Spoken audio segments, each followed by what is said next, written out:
Welcome to the Rock of Salem Unincorporated Overseers Report, brought to you by Sovereign Love Free Church and Sovereign Love University, where the peculiar treasure grows.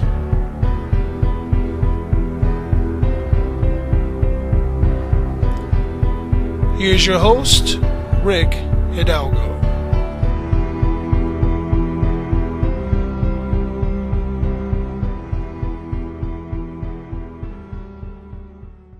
Good afternoon, everyone. This is Rick Hidalgo. I am today operating under the office of the Rock of Salem Unincorporated Overseer. That is why this program is called the Rock of Salem Incorporated Overseers Report. Today is the 7th day of November 2014, and it's kind of a windy, dreary, rainy type day here. Looks like winter is going to be coming upon us, unfortunately, before we know it here in the plains of South Dakota. But the purpose for this particular discussion today, this particular report, is the corporation soul.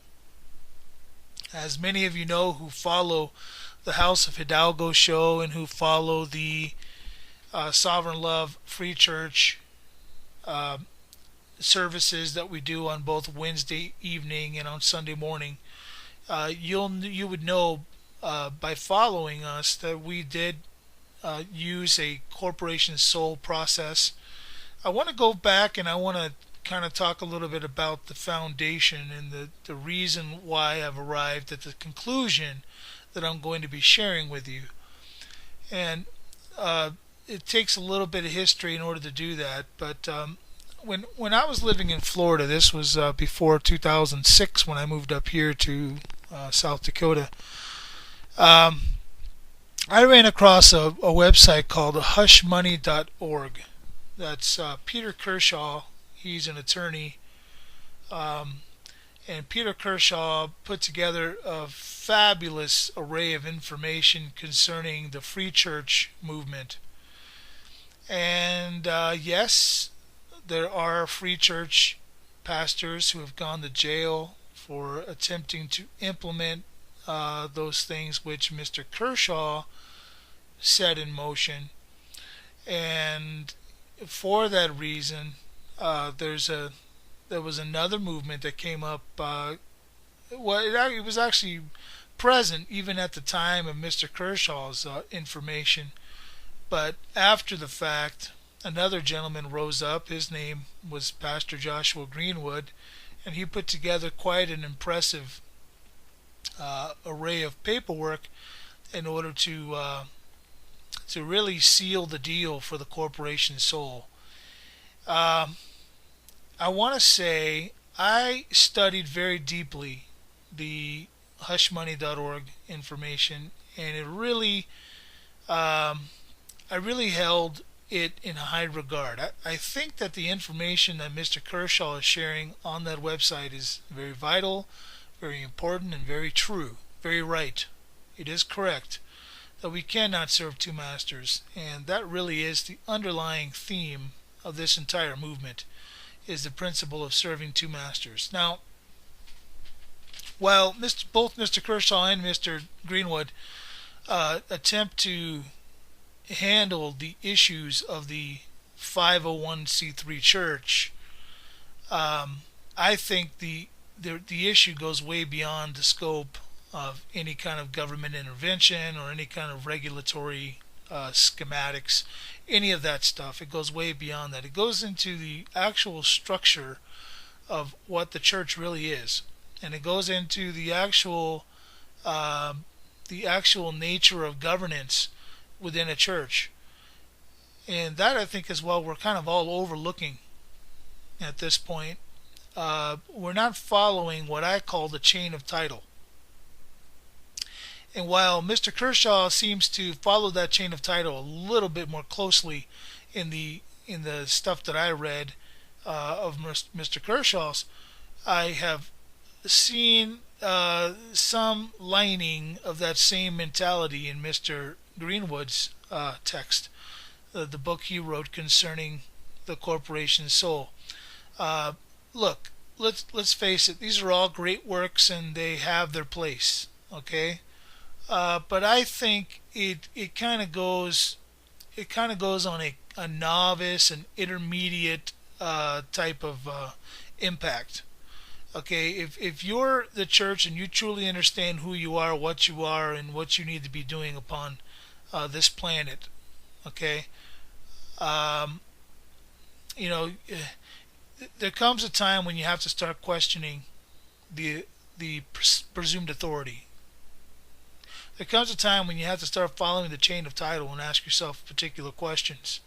And what happened to me was I discovered back before 2006 that the churches that I was attending were in fact 501c3 churches. Now, when I say a 501c3, of course, that is the IRS designation for a particular type of organization uh, that is a tax exempt organization, and they get certified by the IRS. So when I say 501c3, I'm not referring to what the IRS considers a 501c3. I'm using the term 501c3 to represent any church that um, that registers itself with any earthly government.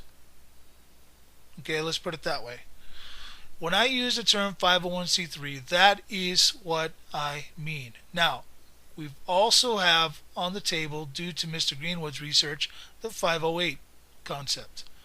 Okay, but again, even in the 508, there is an area of subjection. There's an area where where the church has to subjugate itself to certain statutory law. Okay, and what I want to do in this particular broadcast is to clear up a couple things, and then to expose everyone to the process that I'm going to utilize. And I'm not advocating this process. I'm not telling you should all go out and do it. I think you should seek the Lord. Okay? The Lord, He is your God. He is your advocate. Okay? You don't need anyone else to tell you what to do. You go straight to the top and you seek it out for yourself. But I'm telling you, this is what I found. Okay? This is what I'm going to bring forward to you today. And it all starts with a question. Who created the church? Was there ever such a creature called a church in the Old Testament? Well, certainly you could say that the nation of Israel, in its congregations, had some form of a church. But the actual concept for the church is really kind of an Acts creation. Okay? It's really something that happened after Christ. After Christ made his sacrifice, okay, after we were made whole by Jesus Christ and his blood, we were then given the opportunity to rule with him as a nation within a nation. And no matter where the church is, it has a completely separate jurisdiction. It matters not what nation that it's in. We could be in Zimbabwe right now, and we could be having this same conversation, regardless of what any laws say, any earthly law there is in Zimbabwe. We could be in any country on this entire earth, and we could argue very easily that the church is sanctioned by and through Jesus Christ. Jesus Christ is the author of the church. And therein lies what I call the chain of title. Okay? It's just like this chain of title. Who created me? God. Yahuwah. Yahuwah Elohim created me. Okay?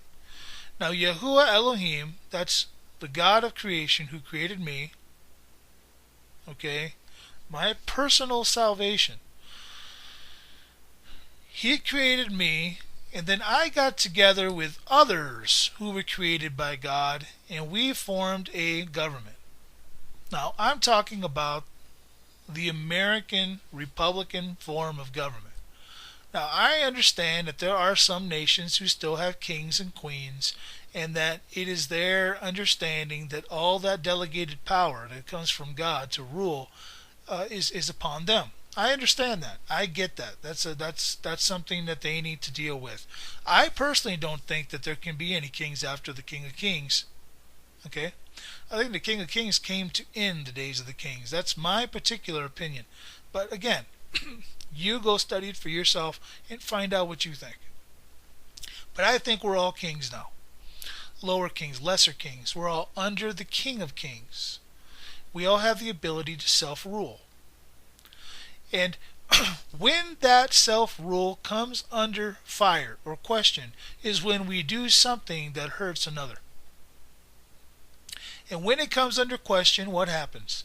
Those in the community who self-rule put together a court.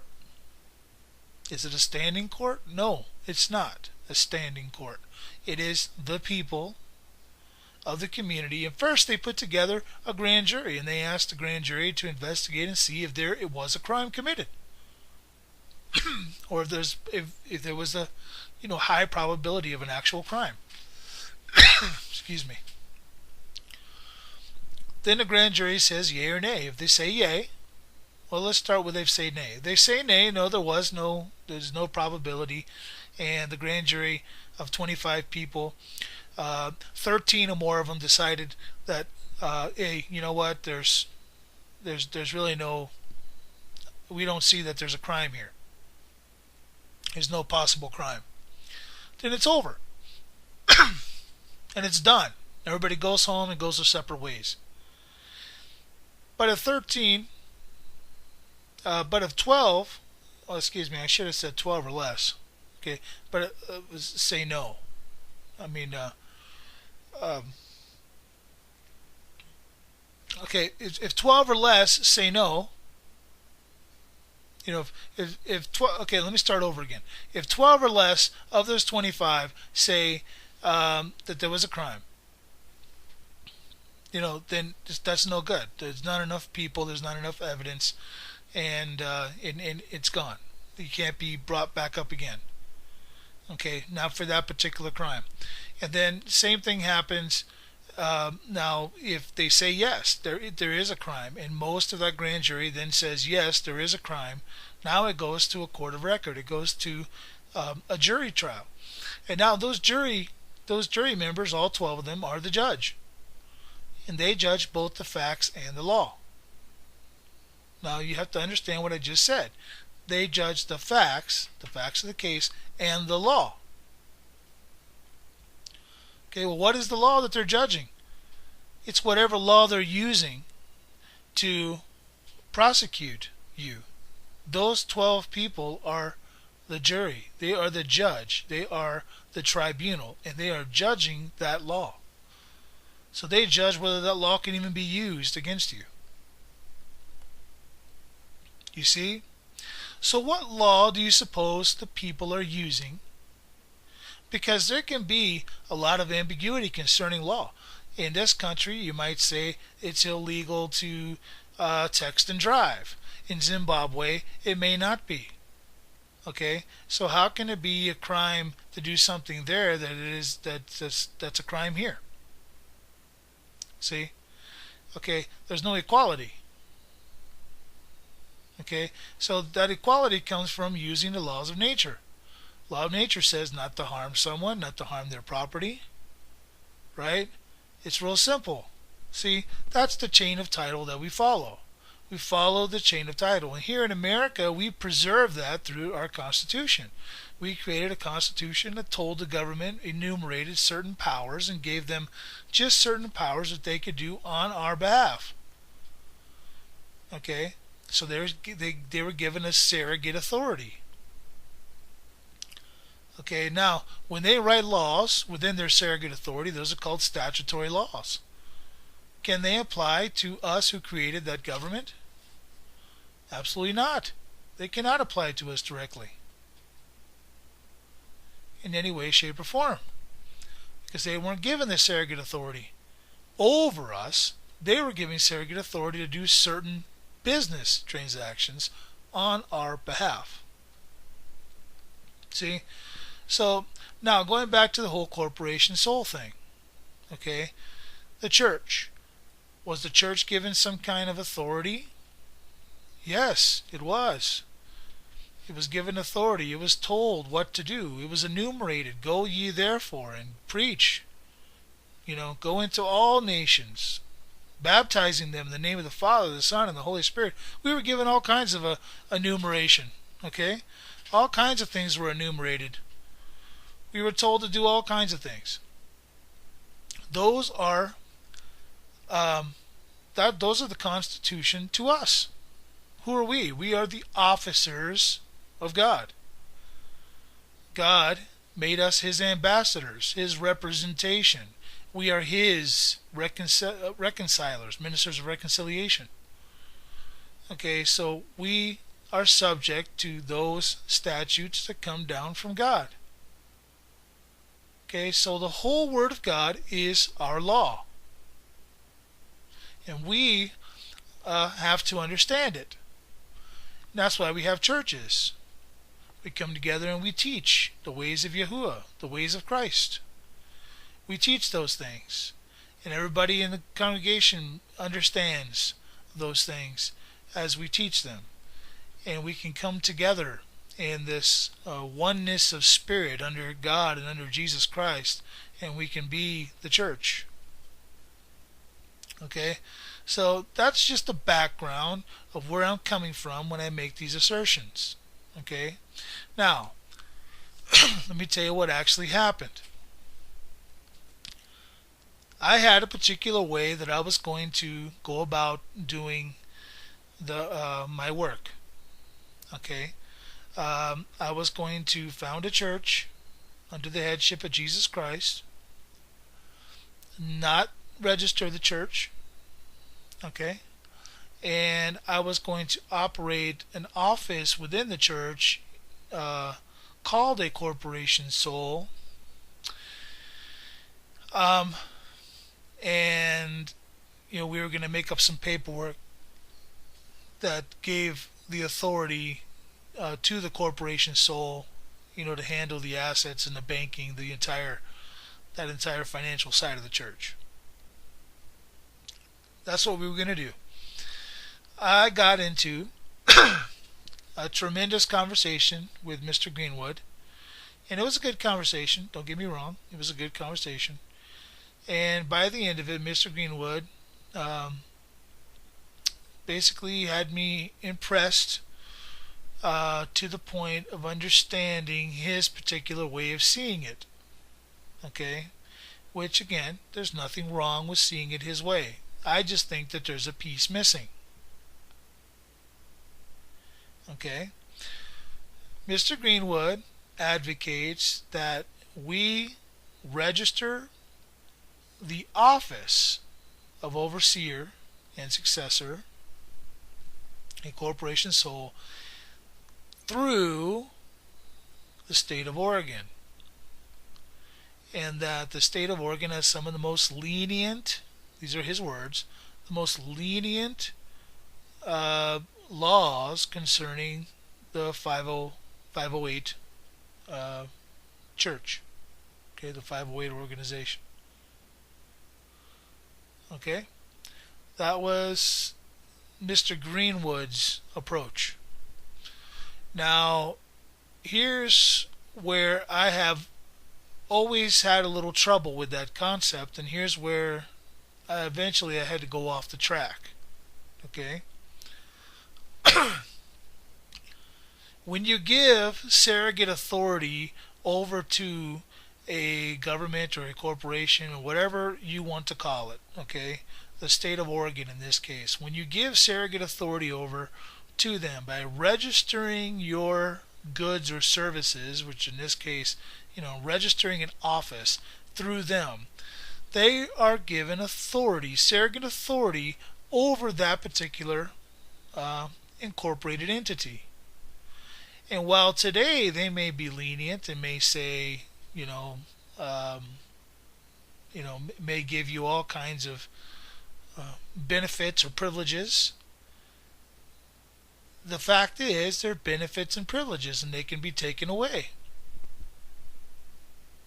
Operating under the mercies of God and under the headship of Jesus Christ, we're given ultimate authority, and our benefits and privileges will never be revoked because they're not benefits and privileges, they're rights.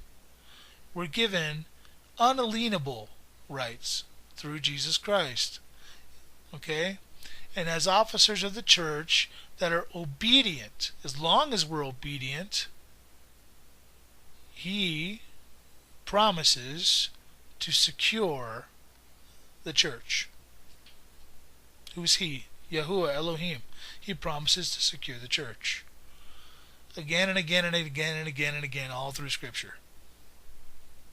If you are willing and obedient, I will give you the best of the land. Okay? Isaiah 1:9. But if you resist and rebel, you will be devoured by the sword. Isaiah 1:10. Okay? I'm telling you. Okay, this is repeated all through the Scripture. Obey, obey, obey, obey, obey. Why? Why obey? Because God's ways lead to blessing. Okay, we don't want to get preachy here, but that's okay. That you kind of get where I'm going there. So here's the next thing. Okay, I get a letter from the state of Oregon to renew the corporation soul. Now, I knew it was coming. I knew they were going to ask me to renew, but when I opened the letter, it asked me to designate a president and a secretary.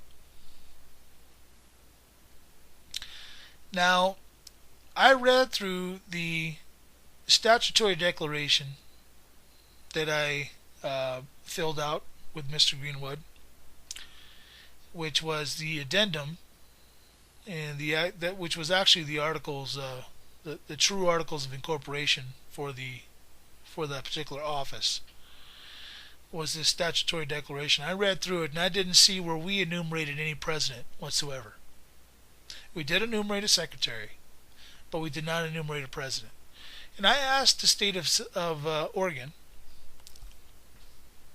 if that title, president, could be changed to something else, such as office of, or if it could be changed in any way. And they said no, it's according to the Oregon statutory rule. Here we go, right? This religious organization must name a principal agent, in other words, a registered agent, and these two officers. And they have to be a president and a secretary. Now, I'm no dummy, and I didn't fall off the turnip truck just yesterday. Okay? And I happen to know that in contract law and in trust law, okay, in the UCC corporate world, if you name your officer president, you are reflecting a corporation. Now, some might say, well, isn't that what you're doing with a corporation soul? You're incorporating an entity and you're forming a corporation. So why do you have such a problem with the word president? Well, because that's my problem. My problem is a corporation soul is the office of the church that we're registering for banking purposes only. Okay? And why do I need to register anything with the state for banking purposes only, and then have it subjected to a whole different set of applicable statutes.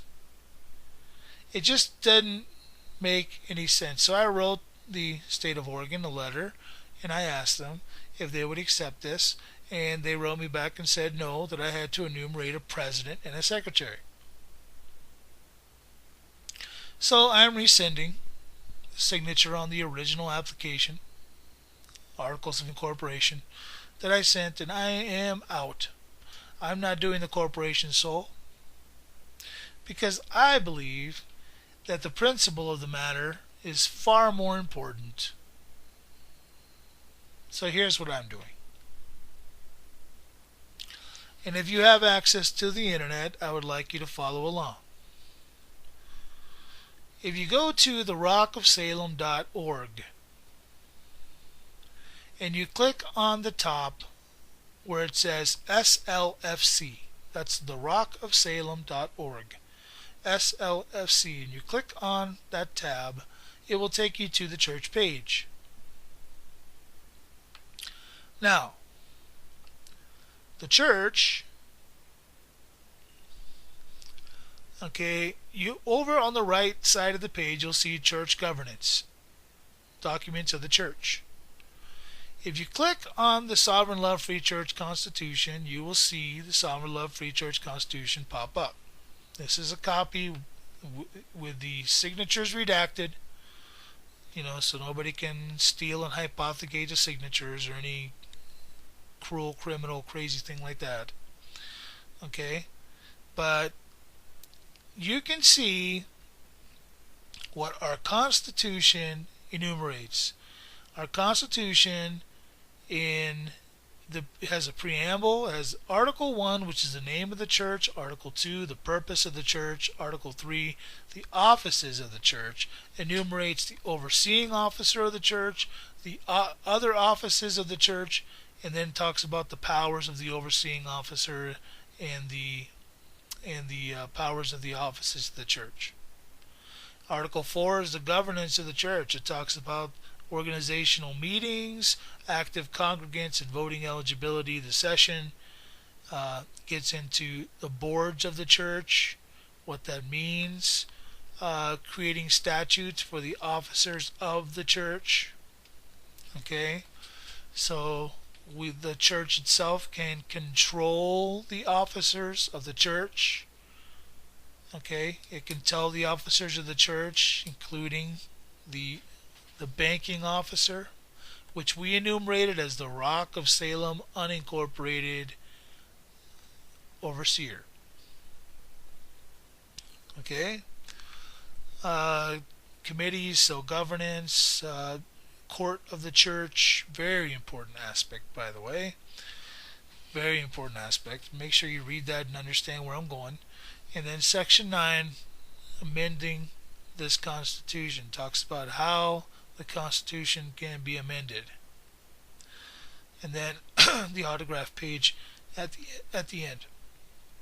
This is a very important piece of the puzzle, in my opinion.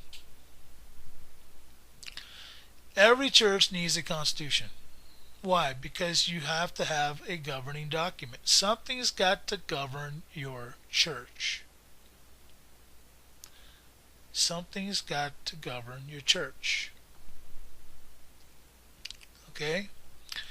Now, notice in there that I give, that the church gives permission, okay, gives power to the board of trustees for the Rock of Salem unincorporated overseer. So the overseer has a board.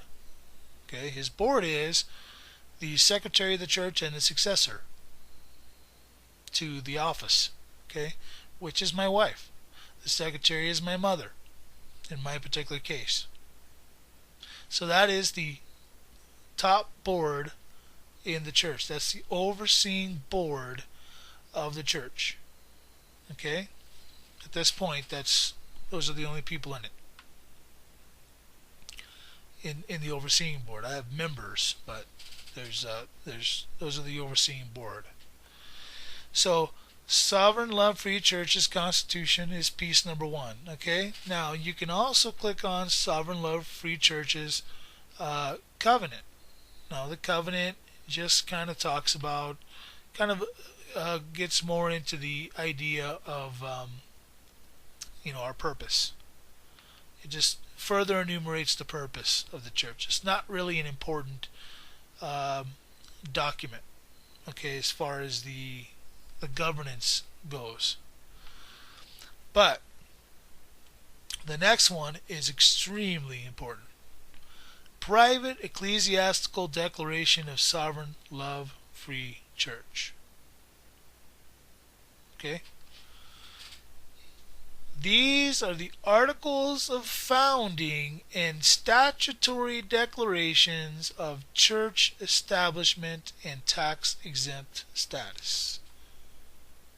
So when a bank asks you for your articles of incorporation, this is what you give them.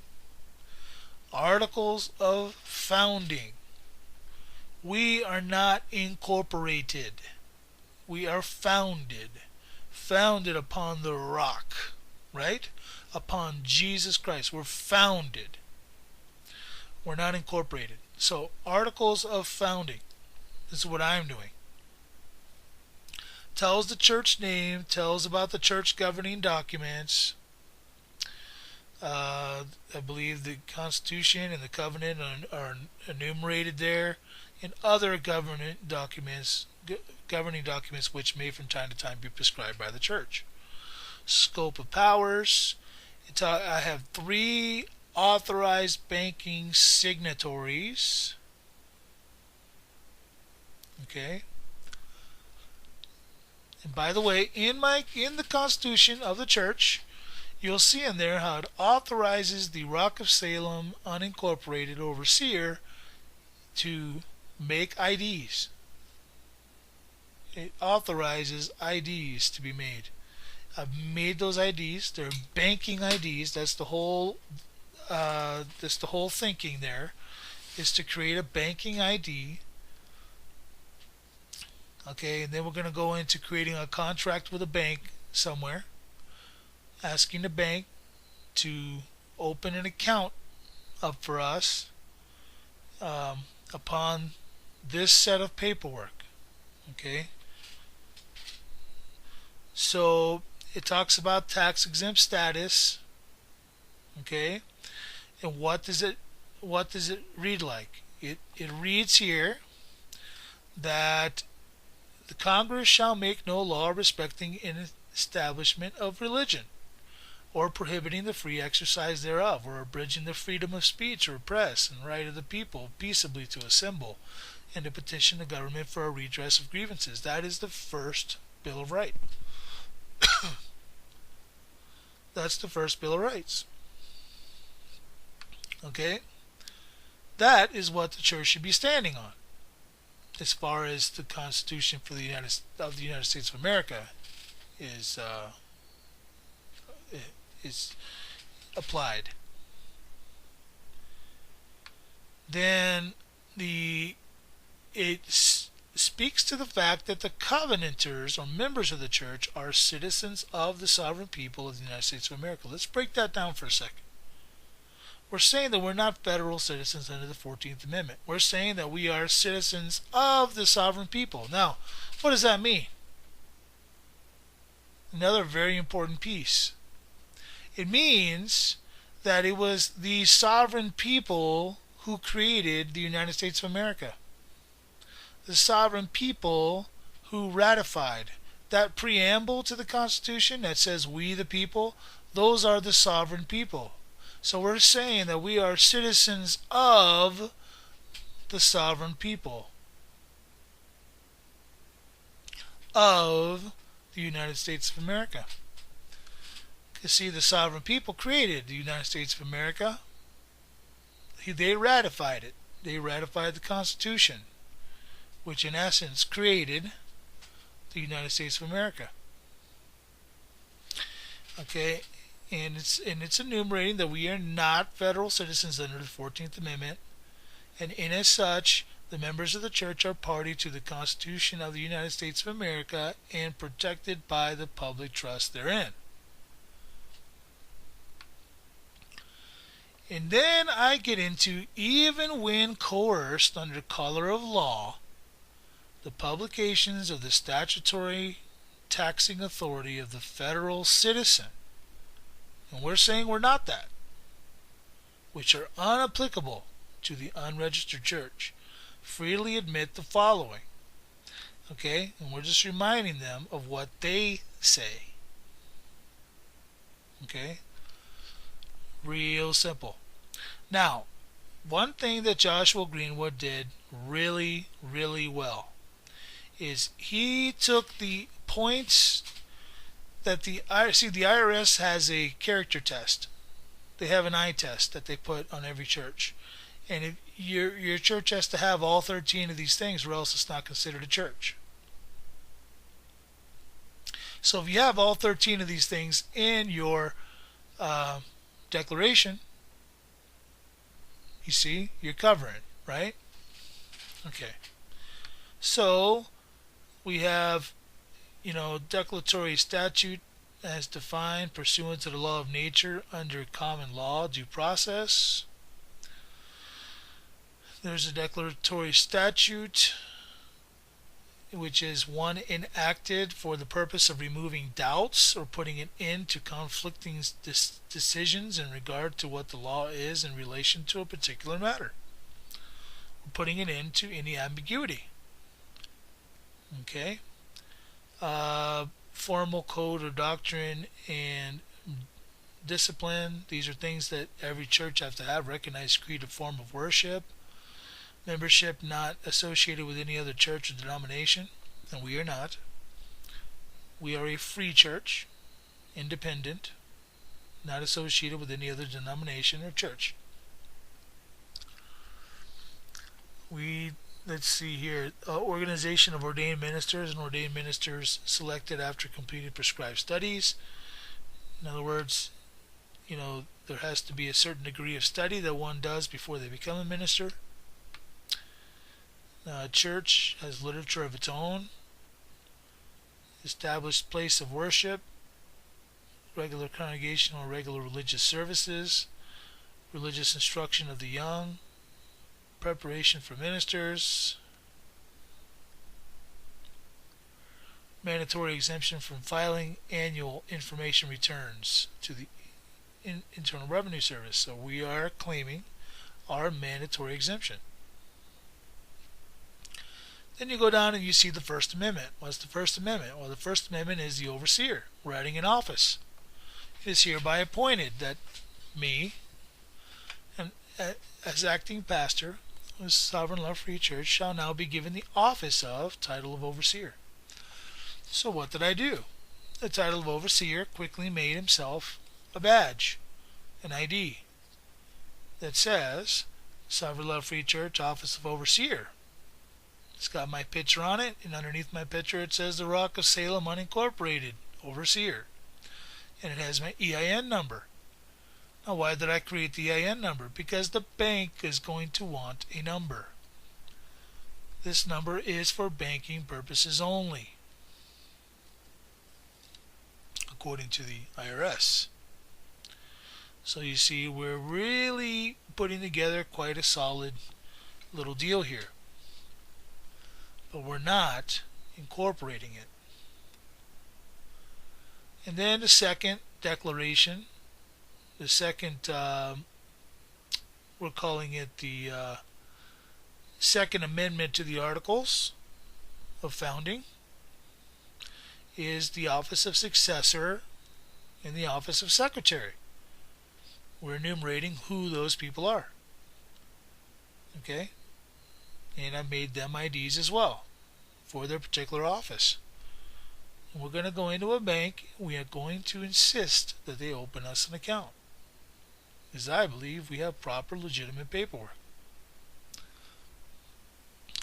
Okay, another thing that I did that I want to bring to your attention, and I believe this to have some significance as well. It's just another witness, okay? It's just another witness. This affidavit of public notice of new church office. Okay, look on my site on the right side there. You'll see it. Affidavit. This is an affidavit of publication. It said, okay, the Rock of Soul Uninc, a corporation soul, shall be ministering lawfully on South Dakota. See here? I gave people a way to rebut with a lawful reason, and they had to send it to me within 21 days. This was back when I thought I was going to be operating a corporation sole. But, see, this is still applicable because that, rather than being a corporation sole, it's actually more legitimate because the Rock of Salem Uninc is operating as an office of the church that's unincorporated. It's an unincorporated office. So I've already public noticed everybody that the Rock of Salem Uninc exists. And I had in quotes, well, the wrong office, but, you know, I would recommend you put a public notice out in your county paper, similar to that one, with your office, unincorporated office. Make sure you put Uninc behind it, just to rub it in. And then the last one here is a common law identification. This is just, I wanted to show you what my identification cards look like. This is my big one. Okay, it's a full 8.5 by 11 sheet of paper. Okay, and I have 3 affidavits that go with this. Witnesses, people who witness that the man seen upon this document is in fact Eugene Richard Hidalgo. That's me. Okay. Okay, well, I think that's going to be, that's just about everything that I wanted to share. But I hope that in some way that this helps, you know, those of you that are listening to feel like you have maybe a little more organization, a little more you can do as far as organization, and that there is an option to not subject ourselves to incorporation, because you know, just like a de jure government has the ability to give a charter to an organization, that's really what incorporation is. We the church have that same opportunity, and we incorporate literally by just forming an office. You know, any time you give something a name, you create a corporation.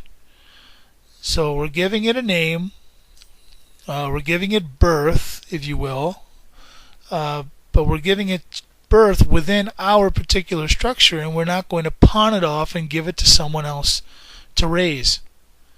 You see what I'm saying? So, you know, that I believe is the way that I'm going to approach it. And if you would like to join me in doing it this way, I say the more the merrier. I haven't considered how I'm going to do this. I may just force my way right up to the top, talk to the bank president, and I'm really considering taking a good number of my church members in to these conversations so that they can back everything that I'm saying. I have, you know, outside of my own family, I've got about a half dozen people that are faithful congregants. You know, we're just starting, and we've been on the Block Talk Radio for a long time. That's how we conducted our church services, because we do not have a building at this time.